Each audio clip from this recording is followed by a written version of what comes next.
हाय good morning. 10 के दमदार trades में आप सबका स्वागत है। फ्राइडे का दिन, हफ्ते का आखिरी कारोबारी सत्र। थोड़ा सा प्रेशर कल की तरह आज फिर बढ़ता। खैर आज तो हमने दबाव के साथ ही शुरुआत करी। थोड़े से ग्लोबल क्यूज दिक्कत भरे। मैं पहले क्यूज पे आता हूं, उसके बाद आज के बाजार की बात करता हूं। यूएस के मार्केट्स में कल प्रेशर के साथ ट्रेड हुआ। आधे से 1.25% तक वहां पे तीनों बेंचमार्क्स दबाव में आए। बहुत वोलेटाइल सेशन था।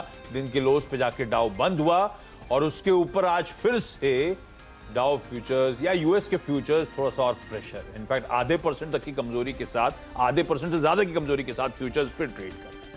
तो थोड़ा सा वो प्रॉफिट टेकिंग, बड़े इवेंट से पहले दबाव वो आता हुआ। एशिया भी ऐसे ही रिएक्ट कर रहा है, हमारे बाजार में भी वो प्रॉफिट टेकिंग कंटिन्यू होती हुई कल हमने आती हुई देखी थी। जब अच्छे गैप के साथ शुरुआत हो गई थी, सरप्राइजिंग एक्सपेक्टेशन अच्छी शुरुआत के बाद प्रॉफिट टेकिंग आई थी। आज फिर वो दबाव लिंगर करता हुआ कंटिन्यू करता हुआ। तो इस समय दिन के लोज पे भारतीय बाजार ध्यान रखें कामकाज करते हुए 677 इससे पहले के लोज थे। हाँ, तो 667 फ्रेश लोज। प्रेशर बढ़ता चले जा रहा है हर टिक के साथ। आपकी स्क्रीन पे निफ्टी 1.25% का दबाव, सेंसेक्स में 700 पॉइंट से ज्यादा की कमजोरी, निफ्टी बैंक 3/4% से ज्यादा का दबाव दिखा रहा है। आईटी ने सुबह से प्रेशर माउंट कर रखा है। तो दिक्कत है प्रॉफिट टेकिंग और एक मूड का बैरोमीटर, हमेशा कहता हूं एडवांस डिक्लाइन, वो ब्रेथ, वो दोनों लकीरें आपकी स्क्रीन पर आई। ये दिखा रहा है आप किस तरह से सेलिंग प्रेशर ब्रॉडर मार्केट्स में बढ़ता चले जा रहा है। वो देखिए आपकी स्क्रीन पे ग्रीन लाइन गिरती चली जा रही है, रेड लाइन बढ़ती चली जा रही है, यानी कि हरे वाले स्टॉक सब लाल में आते चले जा रहे हैं। इस समय की ब्रेथ है 1 for 3 की। एक बढ़ रहा है तो 3 स्टॉक्स उस समय ऐसे हैं जो गिरावट में। 75% मार्केट इन रेड इस समय ट्रेड करता हुआ। ये दिक्कत है। ये वीकेंड से पहले थोड़ा सा प्रेशर, थोड़ा सा प्रॉफिट टेकिंग और बढ़ती हुई। और इस समय की फ्रेश रीजन ये है कि यूएस के फ्यूचर्स जो दिक्कत में। वीरू थोड़ा सा टफ सेशन। खैर वो आज सुबह चर्चा में आया भी था कि लिक्विडिटी की किल्लत है, तो क्वेश्चन मार्क है। कल फूफा चिच्चा दोनों निकल लिए। आज अब कैसा लग रहा है 45 मिनट का सेशन? फूफा चिच्चा दोनों निकल लिए। हाँ, बिल्कुल निकल लिए। और देखिए थोड़ा शॉर्टिंग का थॉट मेरे मन में आईटी में आ रहा था, लेकिन आशीष अभी थोड़ा सा ना निफ्टी और बैंक निफ्टी की प्राइस परफॉर्मेंस में डाइवर्जेंस है। बट मैं एक चीज़ कहूँ, जो सुबह का हमारा बेस बन था उस पर फोकस कीजिएगा। डायरेक्टर साहब एक काम कीजिएगा, अगर आप दोनों ही इंडस्ट्रीज के बेस रखते हैं। आशीष की है, आई मीन मेरी उंगलियां कब अगर आप देखें शॉर्ट पे चलती, वो था 17,644। हालांकि 20 डे वॉलेट हो गया है, लेकिन आई विल वेट फॉर 17,644। और वो अगर टूट रहा है तो शायद एक तर्क 17,500 की पुट को लेने का बन जाएगा, 17,500 की पुट को कैरी करने का भी बन जाएगा। लेकिन लेट्स सी, क्योंकि 644 ही वो पॉइंट था जहां से हमने ये पूरा का पूरा थ्रस्ट जनरेट किया था ऊपर के साइड का, और 18,100 की ट्रैजेक्टरी देखी। सो वेट। और क्योंकि ये जो बैंक निफ्टी है ना आशीष, डाइवर्जेंस क्या है कि मेरा वो जो लेवल था फर्स्ट बेस, जिसको लेके मैं आश्वस्त था कि नहीं वॉलेट होगा, वो अभी तक वॉलेट नहीं हुआ, एंड इट्स 4810। तो मैं बहुत क्लियर मैंडेट नहीं दे सकता कि मैं शॉर्ट जाऊं कि नहीं जाऊं। Let's wait for 810, 620 to be violated on Nifty bank and 644 on Nifty. Day traders 644 के वॉलेट होने के बाद आई थिंक, या फिर पोजिशनल ट्रेडर्स 17,500 की पुट पे फोकस कर सकते हैं। आशीष ठीक है, प्रेशर बाकी बढ़ रहा है। जो मार्केट्स रीड कर रहे थे 66 पे निफ्टी, वो 50 पे आ गया। ब्रेथ 1:3 करी थी, उससे और फर्दर डिटोरिएट हो गई। निफ्टी बैंक 3/4 वाला ऑलमोस्ट 1%। तो अक्रॉस द बोर्ड हर टिक के साथ प्रेशर, ध्यान रखिए, माउंट होता चले जा रहा है इस समय भारतीय बाजारों में। चलिए आज का पहले का शॉर्ट टीजर दे देता हूं, फिर और एक्सपर्ट्स को जोड़ता हूं। आज जो इस समय के 10 के दमदार ट्रेड्स के एक्सपर्ट हैं वो हैं सेंट्रम ब्रोकिंग के नीलेश जैन और निर्मल बंग से विकास सालुंके।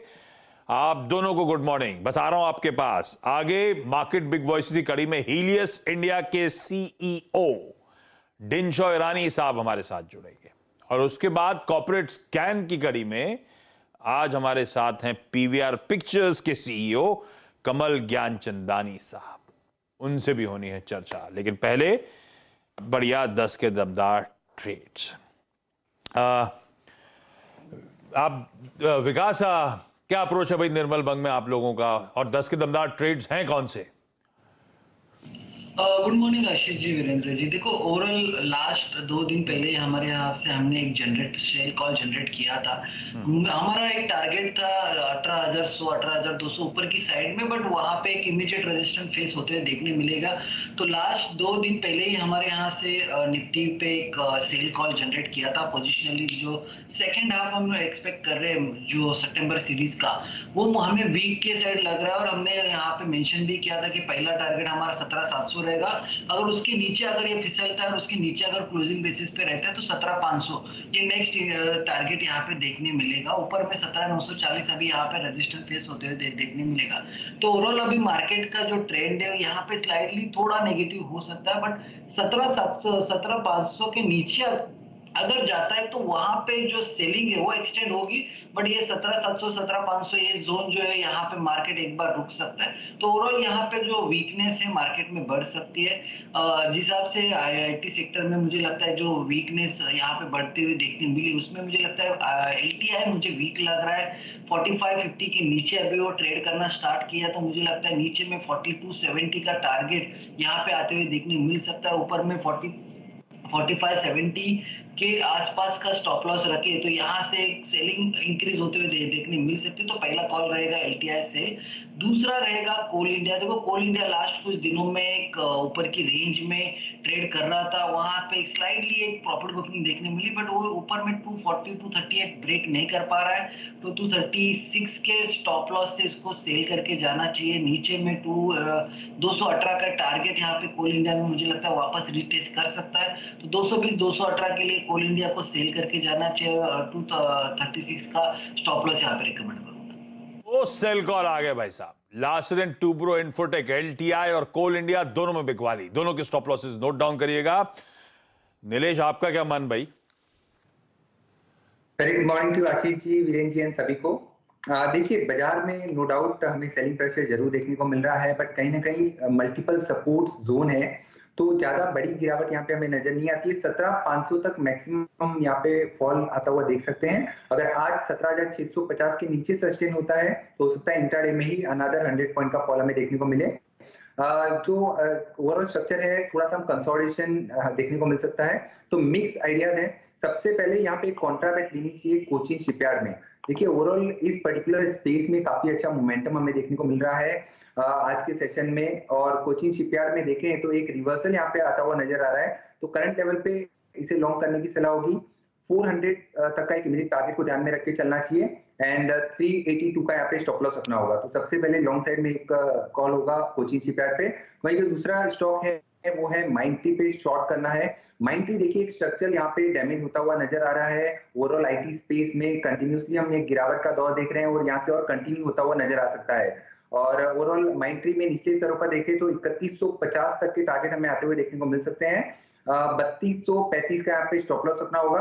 अगर इसे पुट ऑप्शन के जरिए अगर खरीदारी करनी है तो यहाँ पे 3150 का पुट ऑप्शन दिया जा सकता है। 95 रुपीज के आसपास है। 77 का यहाँ पे स्टॉप लॉस होगा एंड 120 से 125 के टारगेट्स होंगे।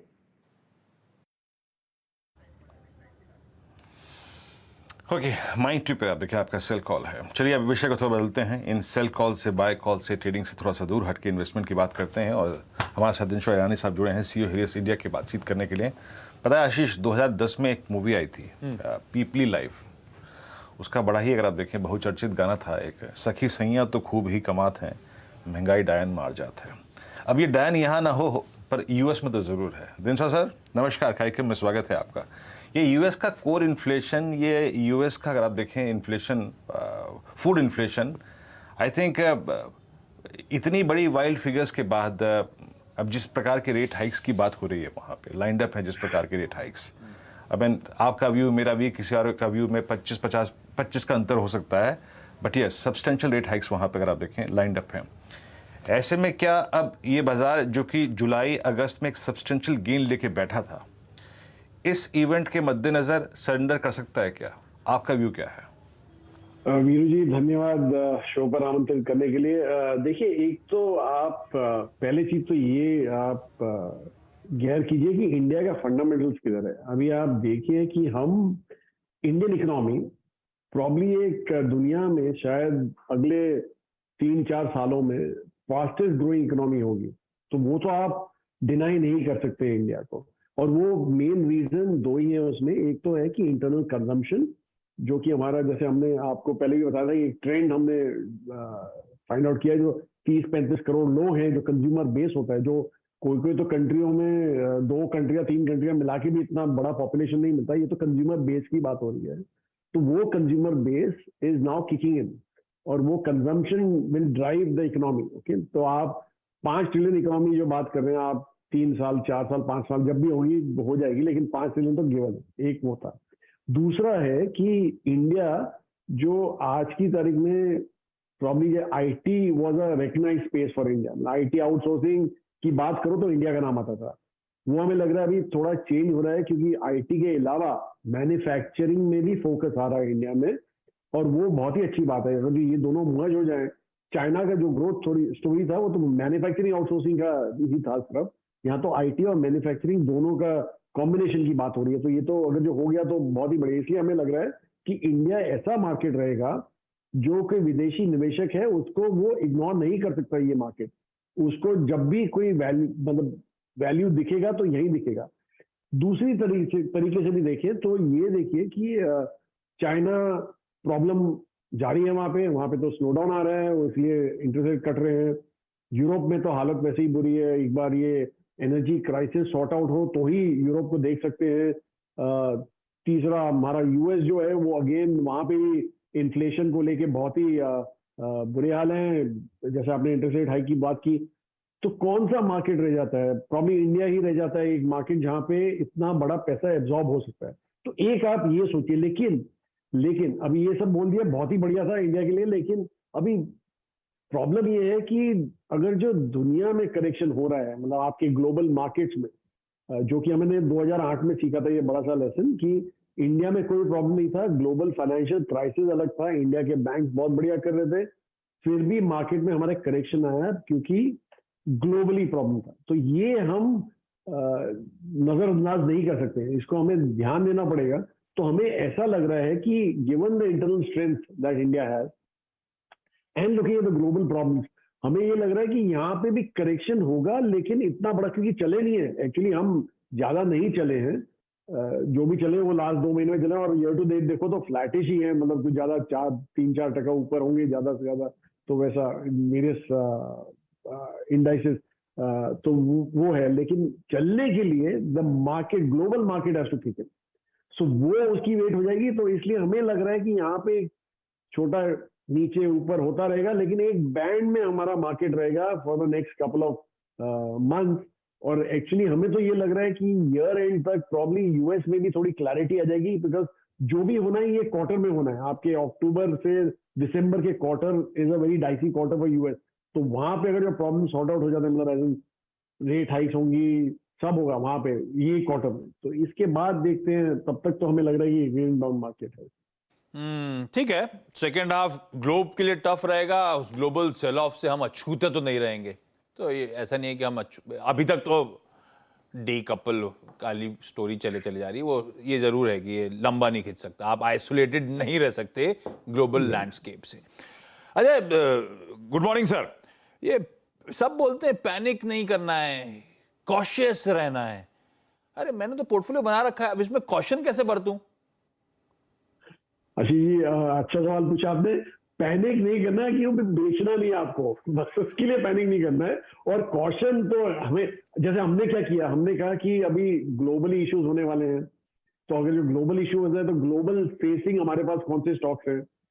आईटी एक ऑब्वियस आंसर निकला हमारे लिए, इंफॉर्मेशन टेक्नोलॉजी सेक्टर, तो हमने तो वो तो पूरा जीरो ही कर दिया। हमने पिछले महीने ही हमने उसको जीरो में कन्वर्ट कर दिया, और इनफैक्ट अराउंड 13% वेट था जो हमने एक ही ओवरनाइट जीरो कर दिया। जैक्सन होल की जो मीटिंग हुई थी, हमने रियलाइज किया कि वहां पे तो फेड 9 मिनट की वो स्पीच थी, पर 9 मिनट में एक ऐसा पॉजिटिव स्टेटमेंट नहीं था वहां पे जो हम, जिससे हम कुछ होप ले सके थे। तो इसलिए हमने पूरा जीरो कर दिया अगले दिन ही जाकर, तो वैसा किया। तो ये होता है कॉशन। अभी यहाँ से आपको क्या, अभी हमारे पास तो पैसा, अभी भी हमारे पास कैश पड़ा है कोई 8-1%, तो कहाँ डालने का? तो इसलिए हमने जो, जैसे हमने आपको बोला कि कंजम्पशन थीम है, फाइनेंशियल थीम है, ये हमारी डोमेस्टिक ड्रिवन थीम्स है, और इसके चलते ही आपको दिखेगा अभी भी हमारे पास 8% और कैश है, लेकिन आस्ते आस्ते हम वो डिप्लॉय करेंगे कभी जब दिखेगा हमें थोड़ी स्टेबिलिटी आ गई है मार्केट में, या ग्लोबली थोड़ा अपसाइड डाउन, तो वहां वैसा कॉशन होना चाहिए। आपके एग्जिस्टिंग पोर्टफोलियो में अगर जो आपको कंफर्ट है तो कोई जरूरत नहीं है आपको कुछ बेचने की, पैनिक तो उसमें नहीं होना चाहिए आपका। लोग इक्वल वेट जाते हैं, लोग अंडर वेट जाते हैं, आपने आईटी से पूरा वेट ही हटा दिया। जी, हमारे कॉल ही ऐसे रहते हैं, 0-1 हमारा वो रहता है, बाइनरी डिसीजन जो बोलते हैं वैसे करते हैं हम, तो इसलिए हमने पूरा 0 कर दिया। हमें इंडेक्स में तो compete करना नहीं है, हमें तो एब्सोल्यूट रिटर्न देने हैं हमारे इन्वेस्टर्स को, तो इसलिए हम तो ऐसे ही एग्रेसिव कॉल लेते हैं।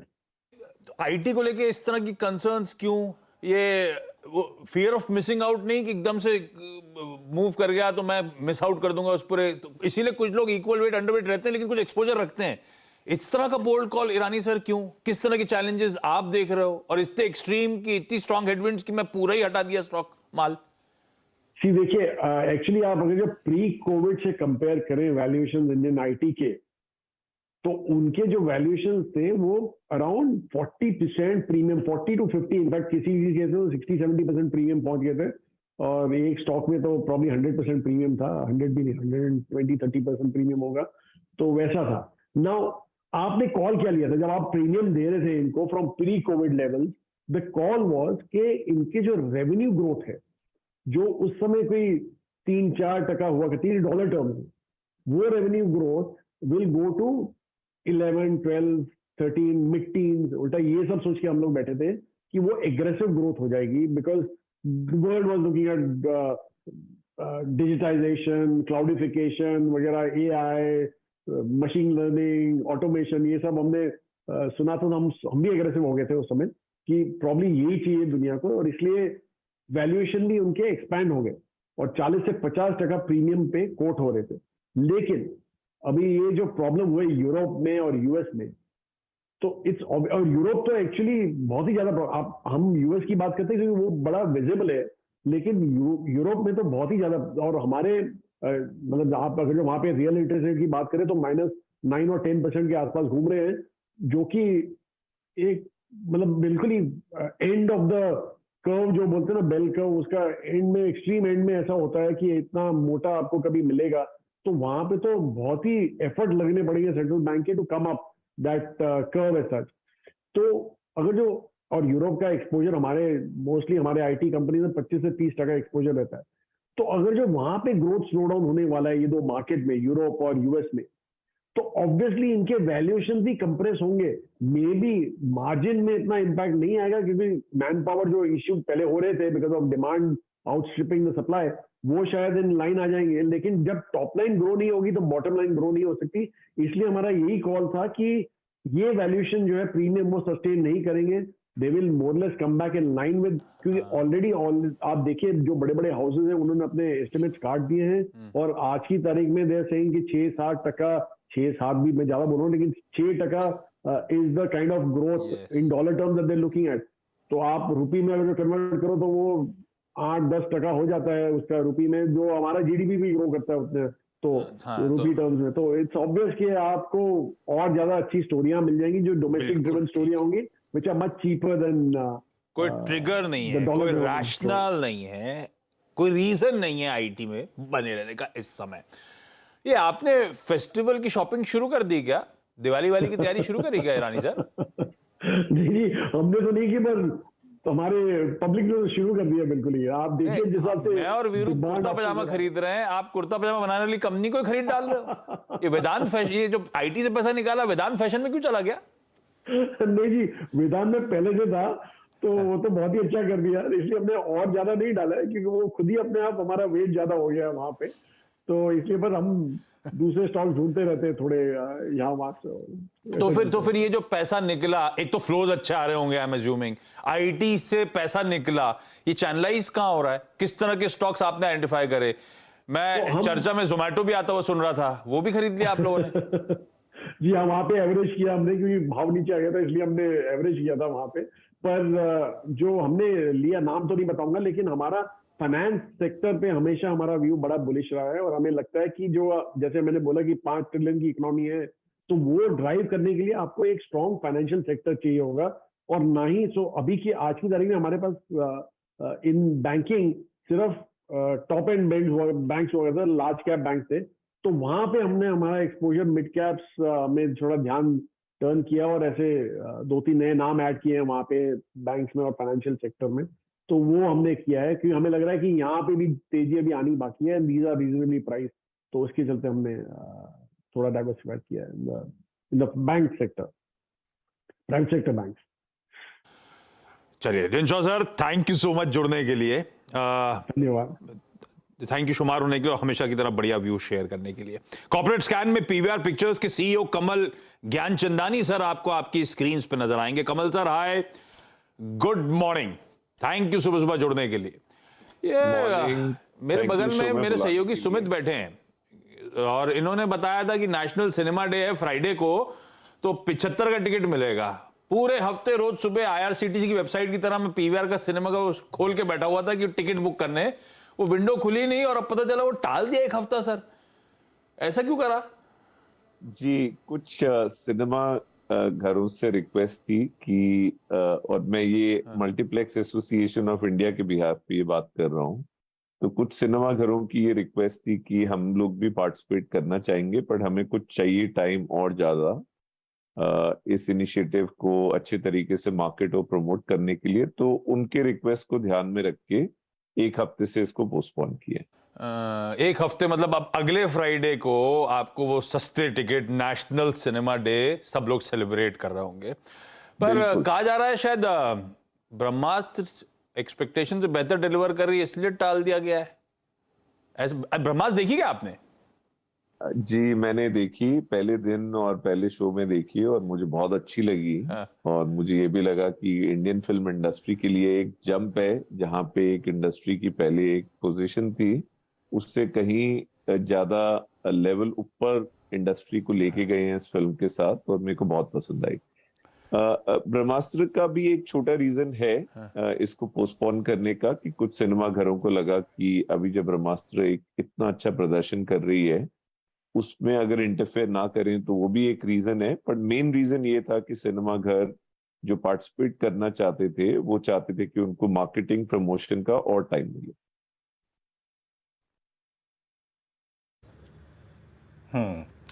अच्छा कमल जी, ब्रह्मास्त्र से पहले अगर आप देखें कुछ इंसिडेंट्स इंडस्ट्री में, आई थिंक कुछ ऐसी चीज़ें हुई जिसका शायद मैं उल्लेख नहीं करना चाहूँगा, लेकिन कुछ मूवीज़ ने अगर आप देखें काफ़ी डिसअपॉइंट किया इंडस्ट्री को उसके चलते। ब्रह्मास्त्र और जिस प्रकार का कंटेंट लाइंड अप है अगले 6 महीने के लिए during the festival season and closer to new year, उसको देख के आपको लगता क्या है? फुटफॉल यहाँ से आगे जाके कुछ स्ट्रॉन्ग रह सकते हैं? जितना फीका पिछला 3 महीने गए, क्या अगले 6 महीने आपको स्ट्रॉन्ग लग रहे हैं? वीरेंद्र जी, पहली बात तो ये है कि पिछले 2.5 महीने थोड़े वीक गए हैं, इसमें कोई शक नहीं है। कुछ फिल्मों ने जो जिस तरीके से उम्मीद थी प्रदर्शन की, उससे कम प्रदर्शन उनका हुआ है बॉक्स ऑफिस पे। पर मैं आपको याद दिलाना चाहूंगा, जो Q1 था अप्रैल में जून, उसमें सिनेमा घरों का पूरे देश में, और पीवीआर और आइनॉक्स 2 लिस्टेड कंपनीज हैं, पर मैं पूरे देश के सारे सिनेमा घरों की बात कर रहा हूँ, बहुत ही शानदार प्रदर्शन था। जिस तरीके से कोविड से बाउंस बैक किया, जिस तरीके से दर्शकों ने रिसीव किया न्यू फिल्म्स को, वो बहुत ही एक मतलब जितना हम सोच सकते थे उससे कहीं ज्यादा अच्छा प्रदर्शन हमें बॉक्स ऑफिस में मिला। आने वाले जो कुछ महीने ब्रह्मास्त्र का प्रदर्शन देख के, और आगे चुप अभी रिलीज हो रही है 23 को, साथ में धोखा रिलीज हो रही है, उसके बाद विक्रम वेदा है 30 को, मणिरत्नम साहब की फिल्म आ रही है, उसके बाद चिरंजीवी साहब की जिसमें सलमान खान जी का भी रोल है, वो गॉडफादर फिल्म आ रही है जो तेलुगु में है बट हिंदी में भी डब की हुई है। और उसके बाद लगातार हर हफ्ते बड़ी बड़ी फिल्म्स रिलीज हो रही हैं, ना सिर्फ इंडियन लैंग्वेज में बट विदेशी फिल्में भी काफी बड़ी आ रही हैं। जैसे अवतार 2 जो है वो एक बहुत ही बड़ी फिल्म है, क्योंकि पहली अवतार का इंडिया में बहुत अच्छा प्रदर्शन था, पूरे ग्लोब में बहुत अच्छा प्रदर्शन था, तो उसका पार्ट 2 अब काफी सालों के बाद आ रहा है।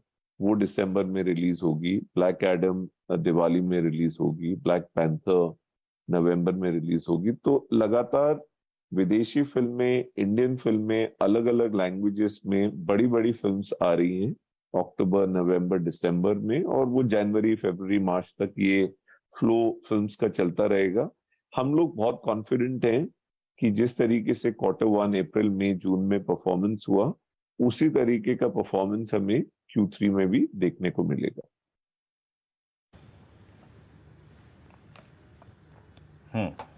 अच्छा कमल जी, जैसे कि आपने कहा कि एक बहुत स्ट्रॉन्ग कंटेंट लाइंड अप है टुवर्ड्स फेस्टिवल सीजन और न्यू ईयर। सर मैं एक बात पूछना चाहूँगा, अमूमन जब भी हम किसी आई थिंक विशेषज्ञ से बात करते हैं, एनालिस्ट से बात करते हैं, उसकी धारणा यही होती है, कहना यही होता है कि एक बहुत अच्छी, अगर आप देखें अंग्रेज़ी पिक्चर आती है, जब इंग्लिश मूवी आती है, तो वो प्राइस हाइक की पॉसिबिलिटी और प्राइस को नई ट्रेजेक्टरी में प्लेस करने में सक्षम होती है। सर प्राइसिंग ट्रेंड पिछले महीने भर में कैसा रहा, और जिस प्रकार का कंटेंट लाइंड अप है, स्पेशली अगर आप देखें इंग्लिश मूवीज लाइंड अप हैं, आप लाइकली टू बी प्राइस की ट्रेजेक्टरी क्या बिलीव कर रहे हैं अगले 6 महीने में? इंडस्ट्री लेवल पे अगर मैं बात करूं तो 10 से 12% का प्राइस हाइक हुआ है कोविड के बाद, और ये मैं अप्रैल में जून कोविड पीरियड की बात कर रहा हूं। कोविड के बाद जब सिनेमास का बाउंस बैक स्टार्ट हुआ, उस पीरियड की बात कर रहा हूं। जो लिस्टेड कंपनीज हैं जैसे पीवीआर हैं, आइनॉक्स हैं, इनका प्राइस इंक्रीज 15 से 16% हुआ Q1 में। Q2 का जो प्राइस इंक्रीज है वो आप जब हम रिजल्ट डिक्लेयर करेंगे अक्टूबर में Q2 के लिए, तब हम आपके साथ और इंफॉर्मेशन शेयर कर पाएंगे। बट जो पास्ट में प्राइस इंक्रीजेस होते थे वो टिपिकली 5% के आसपास होते थे, जो इंडिया में एक इन्फ्लेशन की दर है उसके आसपास ही होते थे। बट क्योंकि 2 साल से सिनेमा घर बंद थे, और उससे पहले भी क्योंकि जीएसटी की जो दर थी वो 28% से 18% पे रिड्यूस की गई थी, और उसके वजह से उसके चलते प्राइसेस में कोई इंक्रीज नहीं हुआ था, तो ऑलमोस्ट 3.5 साल से प्राइसेस इंक्रीज नहीं हुए थे। इसीलिए आप देख रहे हैं कि 10-12% के आसपास इंडस्ट्री लेवल पे प्राइस इंक्रीज हुआ है। और जो लिस्टेड कंपनीज हैं जिनके बड़े सिटीज में ज्यादा सिनेमाज हैं, पीवीआर और आइनॉक्स, उनमें करीब 15-16% की दर से प्राइस इंक्रीज हुआ है। आगे चल के ये स्टेबलाइज होना स्टार्ट हो जाएगा। मैं अगले फाइनेंशियल ईयर की बात कर रहा हूँ। इस फाइनेंशियल ईयर में तो लो बेस इफेक्ट आपको नजर आता रहेगा, बट आगे चल के जो नेक्स्ट फाइनेंशियल ईयर है, वहां पे हम लोग वापस जो कोविड से पहले एक दर चल रही थी प्राइस इंक्रीज की, उसकी तरफ बढ़ना स्टार्ट कर देंगे, ऐसा हमारा सोचना है। नहीं, दाम तो बढ़ रहे हैं टिकट प्राइसेस, वो तो नोटिस करते हैं हम लोग। और एक डर और है कमल सर, वो आप लोग आइनॉक्स के साथ मर्जर कर लोगे, जायंट एंटिटी होगी, तो फिर और ज्यादा वो, खैर जब होगा तब होगा, उस पर आऊंगा किसी दिन आपसे, उस पर भी बातचीत करूंगा, उसके बाद कैसा मूड फॉरवर्ड रहता है, प्राइसिंग कैसी रहती है। लेकिन Kamal sir thank you so much जुड़ने के लिए। ये रहे पीवीआर पिक्चर्स का मैनेजमेंट, और ये रही वो स्लेट और आगे के आउटलुक पर मल्टीप्लेक्सेस को लेकर फ्राइडे डिस्कशन। अब लेकर आइए वो कल का सवाल जो हमने उठाया था, स्क्रीन पे दिखाइए जरा, और सबको दिखाइए स्क्रीन पे। सवाल था, देश में टेस्ट ड्राइव कंसेप्ट की शुरुआत किस कंपनी ने की थी? नीलेश, विकास, आंसर पता है क्या? टेस्ट ड्राइव, इस कंसेप्ट की शुरुआत किस कंपनी ने करी है? नहीं आशीष जी, मुझे तो नहीं आइडिया। नीलेश जी, कुछ आइडिया है क्या? बिल्कुल आइडिया नहीं है, गूगल ही करना पड़ेगा। गूगल में नहीं मिलने वाला। पर वीरू ने कहा था मुझे आंसर, क्वेश्चन पूछा नहीं सुमित ने, वीरू ने कहा था आंसर नहीं मिलने वाला। क्या आंसर है भाई वीरू? मैं एक ऐसे इंसान को जानता हूं, हाँ, जिसको इसका जवाब मालूम था और मुझे तुरंत मालूम चल गया था।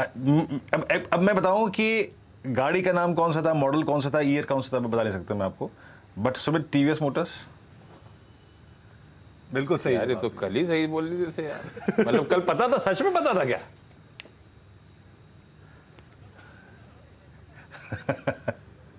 कल और अब कल एक्सप्लेनेशन आप दीजिए सुमित। क्वेश्चन के बाद स्टॉक भी मार्क करा था वीरू ने टीवीएस वीरू मोटर ने का, याद जैसे होगा आप क्वेश्चन लोगों किया को, उसके हम दोनों just इसको बाद- लेकर रहे थे। ब्रेकआउट मार्क कर दिया टीवीएस मोटर का। आंसर दीजिए भाई। लेकिन इसका सवाल का जवाब बिल्कुल सही है। ये टीवीएस मोटर इसका जवाब है। टीवीएस ग्रुप बेसिकली, ये टीवी सुंदरम ग्रुप के नाम से शुरुआत हुई थी इसकी। टीवीएस मोटर एंड सन्स, ये इस कंपनी की शुरुआत थी करीब 100 साल पहले। तो एक ऐसा समय था जो बहुत इंटरेस्टिंग ये है कि शेवरोले की डीलरशिप इनके पास थी। तो जब टीवीएस ग्रुप के पास शेवरोले की डीलरशिप आई तो इन्होंने क्या कंसेप्ट शुरू किया, ये जितने ज़मींदार थे, जितने बड़े नाम थे, जितने इन्फ्लुएंशियल लोग थे, उनको अपनी गाड़ी भेज देते थे और भेज देते थे उनकी गाड़ी भेज देते थे और सेल्समैन को बोलते थे उनकी टोंगा में वापस आ जाओ। तो गाड़ी लेके चला जाता था और वहाँ देकर उनका टोंगा लेके वापस आता था कि सर गाड़ी आप रख लो 1 हफ्ते के लिए। तो वो 1 हफ्ते के लिए गाड़ी रखते थे और कहते थे 1 हफ्ते बाद आके गाड़ी से टोंगा ले जाना। तो वो जब गाड़ी वहाँ छोड़ आए तो वो शेवरोले में 1 हफ्ते घूमते थे और उसके बाद वो टोंगा लेने जब आते थे तो उनको समझ में आता था कि टोंगा तो शर्म आती थी वापस। शर्म वाला आती थी उसे लेने के लिए और उनको लगता क्या वर्थ है उसके आगे। तो फिर वो टोंगा छोड़ जाते थे और गाड़ी को ही खरीद लेते थे। तो वहाँ से उन्होंने ये सर्विस की शुरुआत करी और उनको लगा कि टेस्ट ड्राइव का कंसेप्ट जो है वो इंडिया में पहली बारी टीवीएस की तरफ से लाया गया था। तब से ये कंसेप्ट आज तक चला और ऑटो में इसका प्रचलन बहुत ज़्यादा है, आज भी बहुत ज़्यादा है। मतलब आप यहाँ बैठ के अगर पुणे किसी कंपनी को बोलें कि जरा मुझे गाड़ी यहाँ दो मैं ट्राई करना चाहता हूँ, वो तुरंत आपको भेज देगी। 1 हफ्ते के लिए गाड़ी भेज देगी, एक आप आराम से रखिए, ड्राइव करिए और भेज दीजिए वापस। हमारे वीरू उसका भरपूर फायदा उठाते हैं, सारी गाड़ियों की एनालिसिस रेडी रहती है। ये आंसर बढ़िया था। TVS Motors, TVS group. भाई साहब बिना फायदा उठाए एनालिसिस होता है वो। पता है एक और बड़ा इंटरेस्टिंग पार्ट भी था टीवीएस ग्रुप के साथ। टीवीएस ग्रुप की जब शुरुआत हुई तो बस सर्विस देते थे 2 शहरों के बीच में। तो ये इतनी एक्यूरेट, इतना ज्यादा अपने आप को एक्यूरेट बनाना चाहते उसके लिए जाने जाते थे, हाँ, एक्यूरेसी के लिए। कि ओके। इन्होंने अपनी बस के नीचे एक बड़ी सी मैग्नेट लगा दी थी कि जब वो रोड पे चले तो उसके नीचे जितनी कील एंड लोहा एंड ऑल आए वो सब उस पर चिपक जाए ताकि पंचर ना हो और बस टाइम टू टाइम एक पॉइंट पहुंचे। उस जमाने में अराउंड 100 साल पहले या 80-90 साल पहले, तब उस जमाने में लोग घड़ियां मिलाया करते थे इनकी बस सर्विस से। अरे वाह। तो वहां से लेके यहाँ तक का सफर आप टीवीएस को देख ही रहे। बढ़िया, ये था भाई आज का आंसर। और वीरू आज का सवाल।